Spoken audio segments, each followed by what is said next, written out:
Welcome to Going In Blind. I'm your host, Zach Tidwell, and my guest this week is the award-winning investigative journalist and author, Patrick Winn, who's here to tell us about his latest book, Narcotopia. I guess it's time to say hello. How is this not something that all of us know about? And so I think that kind of begs the question of how did you find out about it? So I am American. I'm from North Carolina, but I've lived in Thailand for 17 years. What is this year? Will be 18 years. So I've been working here as a journalist for almost 2 decades. Anybody who lives here and covers the news here will know that meth is king when it comes to narcotics. It's a really huge force in the economy in Southeast Asia. If you pick up the newspaper in any of the countries of mainland Southeast Asia, you're going to read about methamphetamine. In a very superficial way, I knew that soon after I arrived, but then I started asking deeper questions. Okay, so where is this methamphetamine made? Who's making it? Who's profiting from it? What are the forces driving this? And so I just started to peel back those layers. When we think about the war on drugs in the U.S., and we often think of the U.S.-Mexico border, right? The analog to that here in Southeast Asia is the border between Thailand and Burma, or also called Myanmar. Same country, 2 different names.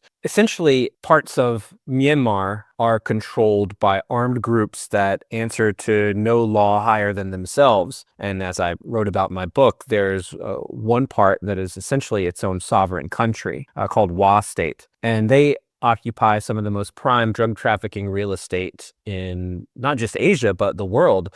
Basically, if you can crank out methamphetamine in Myanmar and then slide it across the border into Thailand, now you are in a country that has ports, that has a pretty robust economy, that has everything that you would need to ship that methamphetamine, not just around the region, but around the world if you wanted to. And so that border is, like I said, prime drug trafficking real estate, just like, say, Juarez, El Paso would be in the U.S.-Mexico analogy. Yeah, there's human trafficking across pretty much every border in mainland Southeast Asia. There's a ton of human trafficking coming from Myanmar, which is quite a poor country and a country in the middle of a raging revolutionary war, into Thailand, which is, I would say, has upper middle level type of economy, pretty sophisticated economy. If we look back at drugs as well, there is a decent amount of violence along the Thai-Myanmar border. What it is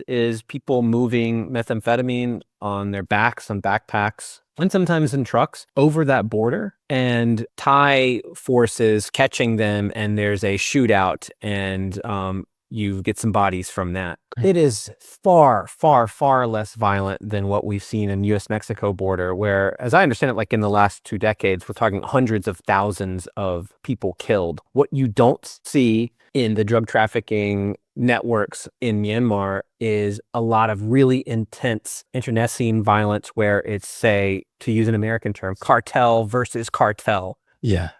There's a dominant player. That's the subject of my book. They're called the Wa state. How did that rise go from we're just living up here in the mountains to now we produce 70% of the world's methamphetamine? If you want to defend yourself, you need guns. Guns cost money. This is a region that has very little economic viability, to put it politely. If they were wanting to grow tomatoes, okay, well, you can't run an economy on agricultural goods there, because by the time they made it to the nearest city where people live, they'd all be rotten. It's way in the middle of nowhere, okay? And hardly anybody has a college degree, so they're not going to be making silicon wafers for gadgets. My point is, they have very few options economically, but the drug trade. It started out with opium poppies and heroin. So their territory is pristine for growing opium poppies. Fantastic. Rice and corn and staples, food staples don't grow that well there, but the soil is very alkaline, and that's good for growing opium poppies. So that's how they got started, and they started producing a lot of heroin, which made its way to the United States. Then they were one of the early adopters of synthetics. So around the early 2000s, they got rid of all the opium poppies and they went full meth.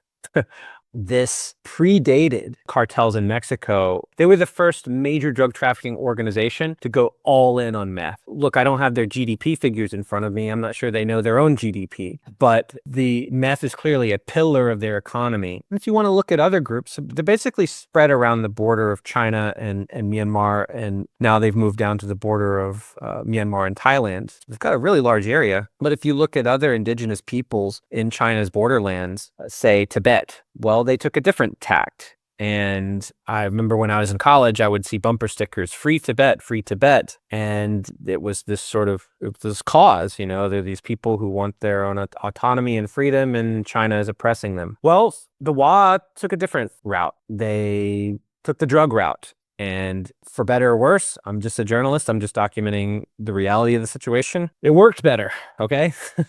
Supporting yourself with narcotics and using those proceeds to buy weapons. I'm not just talking about small arms either. But I think when questioned directly, that the People's Republic of China would say, oh, we're not giving them weapons. Well, clearly they are. So if I'm a drug trafficker, there's no way in hell I'm going to be trafficking that, big brick of heroin. It's bulky, and you need farmland and farmers and the water and everything else, as opposed to a chemist and some chemicals. You nailed it. And having spoken to many DEA agents and even CIA operators, what they will do is they will spy on your poppy plantation from space with satellites, and they have formulas where they say, okay, there's X number of hectares, there's 50,000 hectares of opium poppy here. We calculate that can produce this many kilos of heroin. So in general, it requires 10 kilos of opium to make 1 kilo of heroin, high purity heroin. So my point is, these three-letter agencies will know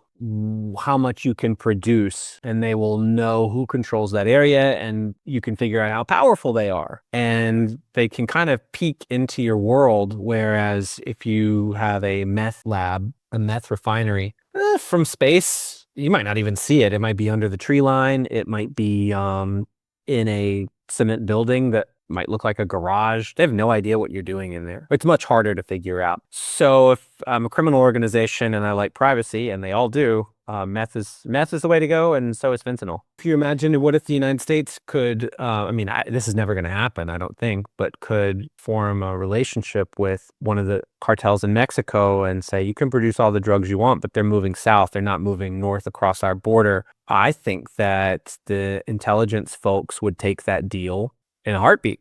I didn't realize you were the one who discovered that. I thought that was like, okay, that's public knowledge out there, through freedom of information kind of. That is freaking crazy. The other people may have known it, but the degree of their cooperation and how it all unfolded, I think, was not known until my book. When people think about like, oh, what would it be like to be a journalist? Like, the romanticized version is being an investigative journalist. You're embedding yourself in these places and like putting yourself at risk to go get these stories that no one else has ever found, or no one else has been willing to go find and follow, and then be able to extrapolate it onto a page in a way that gives emotion and actually, also grants care to the truth of the story, but telling it in a narrative way. I want to make sure you have time to tell what you're comfortable telling from your book, obviously, that is not giving too much away to where people won't go read it. But I think they get the idea. It's really painstaking work, and it's full of rejection. This is a job that is just rejection, rejection, rejection. Most people do not want to talk to you. They're suspicious of why you're interested in their life. They see you coming and they just find it weird, and they don't want anything to do with it. I have a stack of notes that is up to my waist from writing this book, and I spent years just trying to sift out, what is the thread here? What is interesting here? Even if you have a collection of super interesting facts, this is how this guy trafficked heroin. This is the first time this guy shot someone. You can't just beat people over the head with interesting stories. There has to be a thread moving through the whole thing, or people will put the book down. Do you get And even visiting some of their territory, is that scary for you, worrying that you're going to come across the wrong person and they're not going to like that you're sniffing around? I've had those experiences. I've had more of them in Myanmar proper, being followed around by special branch police. And I tell you, Zach, like I'm not just saying this to sound like a saint or anything. My first thought is always, who am I getting in trouble? So thank you. And thanks everyone at home for listening to another episode of Going In Blind. I am frantically trying to find the button to end this thing, but I think something happened weird with my screen reader and it's losing it. So there'll be an awkward pause here. But again, this is, go find his book, go read it, and then go check out Hello Shadowlands as well. This was